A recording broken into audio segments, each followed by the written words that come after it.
Destination और मैं हूं सुमित आपके साथ। साइबर थानों की जो स्थापना आर.एस. भट्टी जी ने, जो जम्मू या बिहार के डीजीपी हैं, उन्होंने की थी शुरुआत।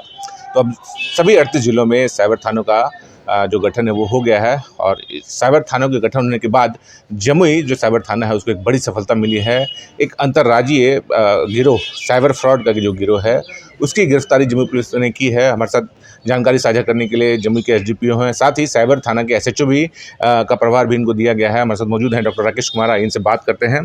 सर, आज 5 लोगों की गिरफ्तारी हुई है साइबर फ्रॉड को लेकर, क्या है सर पूरा मामला? कल ईआरएस को सूचना मिली थी कि कुछ लोग साइबर फ्रॉड का काम कर रहे हैं और यह सूचना साइबर थाने को दी गई। हम लोगों ने पुलिस अधीक्षक महोदय से इसको साझा किया। एक उनके निर्देशन पे मेरे नेतृत्व में एक टीम का गठन किया गया। उसके बाद हम लोगों ने छापेमारी किया। छापेमारी में 5 नवयुवक पकड़े गए, जो पूछने पे ये पता चला कि ये सब छत्तीसगढ़ के रहने वाले हैं और यहाँ पे साइबर फ्रॉड ऑनलाइन गेमिंग खिलाने का काम यहाँ से जमुई में रह के कर रहे थे। इनके पास से कुल 15 मोबाइल, 3 लैपटॉप और दर्जनों पासबुक, एटीएम कार्ड और कई सारे फॉल्स डॉक्यूमेंट्स इनके पास से बरामद हुए हैं। पूछताछ के क्रम में यह ज्ञात हुआ कि अब तक लगभग 50 लाख से ज़्यादा की रकम जो है इन लोगों के द्वारा ट्रांजैक्ट किया गया है।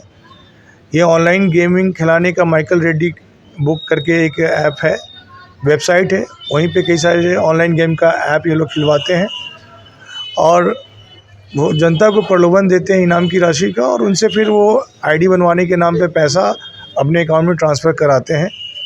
ये लोग कई तरह के हवाला से भी पैसे का ट्रांजैक्ट इन्होंने किया है और कराया है। इनके पास से जो भी पासबुक, बैंक के पासबुक मिले हैं तकरीबन 11, सभी दूसरे व्यक्तियों का है। इनके अनुसार इन लोगों ने भाड़े पे वो बैंक अकाउंट लिया था। इनके पास से जो सिम कार्ड बरामद हुए हैं वो भी किसी दूसरे अन्य व्यक्ति का है, तो वो फर्जी काम कर रहे थे। और उसके बाद इन लोग एक तरह से फ्लॉक्स एक ऐप है, जो अंतर्राष्ट्रीय एक ऐप बैलेट है मनी अकाउंट का, उसके माध्यम से भी इन लोगों ने कई जगह पैसे को ट्रांजेक्शन किया है। तो मिला जुला के ये काले धन का आदान प्रदान, फर्जी बैंक पासबुक का यूज़, फर्जी सिम का यूज़, जनता को ठगी करना, उनके प्रलोभन देना, इस तरह का कृत्य में ये लोग लगे हुए थे।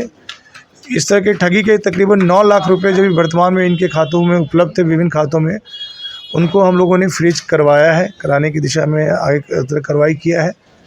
तो ये एक महत्वपूर्ण उपलब्धि है जमुई पुलिस के लिए। इसमें कुछ अंतर्राष्ट्रीय लोगों की भी संलिप्तता नजर आ रही है। हाँ, इनके मोबाइल के छानबीन से 2 ऐसे नंबर हम लोग को ज्ञात हुए, जिनका एक का कंट्री कोड यूएसए का है और एक का कंट्री कोड जो है यूके का है। अब इस विषय में हम लोग छानबीन कर रहे हैं कि आखिर वो नंबर जो है वो मोबाइल कहाँ से इस्तेमाल हुआ है। तो ये भी फर्दर इन्वेस्टिगेशन होगा तो हम लोग इस पे आगे स्पष्ट कह पाएंगे।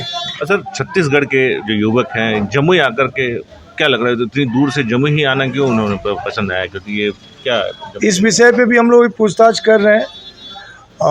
इन लोगों के द्वारा बताया गया था कि इनके किसी माइकल रेड्डी चैट ऐप के जो फाउंडर हैं, उनके द्वारा ही बताया गया कि तुम जमुई जाओ, वहाँ सारी व्यवस्था है, और यहाँ जाके फिर वो ये ऑपरेट कर रहे थे। तो जम्मू में कुछ कोई लोकल सपोर्ट इन लोगों? और उस विषय में भी हम लोग सत्यापन कर रहे हैं, छानबीन कर रहे हैं। सर, यहाँ के जो श्री राम अपार्टमेंट है वहाँ पर इन लोगों को लगभग 2 महीने से रुके हुए थे, तो क्या ऐसी जो मकान मालिक हैं या फिर जो अपार्टमेंट के मालिक हैं उनको ऐसा कोई संदेह नहीं हुआ? आप लोग के माध्यम से हम लोग ये कहना चाहेंगे कि सभी जगह के जो भी मकान मालिक है, यदि उनके यहाँ कोई भी किरायादार है, यदि वो आ रहे हैं, रह रहे हैं, तो उनके संबंध में उनका जो है आईडी ज़रूर बोलें और इस बात की सूचना थाने को ज़रूर दें। क्योंकि एक चिंता का विषय है, सोचनीय कि कोई भी अनजान शहर से अनजान व्यक्ति आके हमारे शहर में रह रहा है, और यदि आप लोकल थाने को इन्फॉर्मेशन नहीं दे रहे हैं और दुर्भाग्यवश कोई बड़ी घटनाएं घट जाती हैं, तो उसमें फिर वो लायबिलिटीज़ मकान मालिक के विरुद्ध भी बनती है। तो हम चाहते हैं कि अब पुलिस को भी सब चीज़ों की सूचना दी जाए, और इस संबंध में हम लोग मकान मालिक से भी पूछताछ करेंगे कि आखिर किस परिस्थिति में उन्होंने सूचना नहीं दिया। सर, ऐसा नहीं माना जाए कि अब जमुई जामताड़ा बनने की ओर है? जमुई में विगत कुछ दिनों से साइबर फ्रॉड के सभी घटनाओं का उद्भेदन किया गया है और लगातार बड़े बड़े घटनाओं का उद्भेदन किया गया है। तो घटनाएं तो हो रही हैं, लेकिन साथ साथ उद्भेदन भी हो रहा है।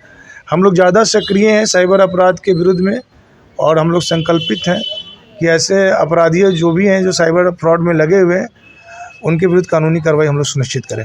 जमुई साइबर थाना बनने के बाद ये एक बड़ी सफलता मिली है, कैसा महसूस करें? जी, ये तो बिल्कुल सही बात है।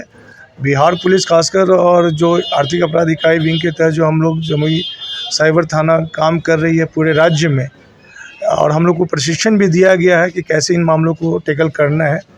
तो निस्संदेह ही एक बहुत बेहतरीन कदम है और उसके जो है कई सारे दूरगामी परिणाम भी मिल रहे हैं और उसकी सफलता भी हम लोग आए दिन देख रहे हैं। बहुत बहुत धन्यवाद सर आपका। तो ये थे हमारे साथ डॉक्टर राकेश कुमार, जो कि एसडीपीओ हैं जमुई के। इन्हीं के अंतर्गत ये साइबर थाना जो है वो संचालित हो रहा है और जमुई साइबर थाना को एक बड़ी सफलता मिली है। बहुत सारे एटीएम कार्ड, बहुत सारे पासबुक और बहुत सारे चेकबुक बरामद किया है और जो युवक हैं वो छत्तीसगढ़ के हैं। तो एक बहुत बड़ी बात सामने आ रही है कि छत्तीसगढ़ के जो युवा हैं वो जम्मू में आकर रहकर साइबर फ्रॉड का काम कर रहे हैं एक ऑनलाइन गेमिंग ऐप के द्वारा। तो एक बड़ी सफलता जमुई पुलिस को मिली है और जमुई पुलिस भी काफ़ी गदगद है। बने रहिए हमारे साथ, देखते रहिए न्यूज़ नेशन। धन्यवाद।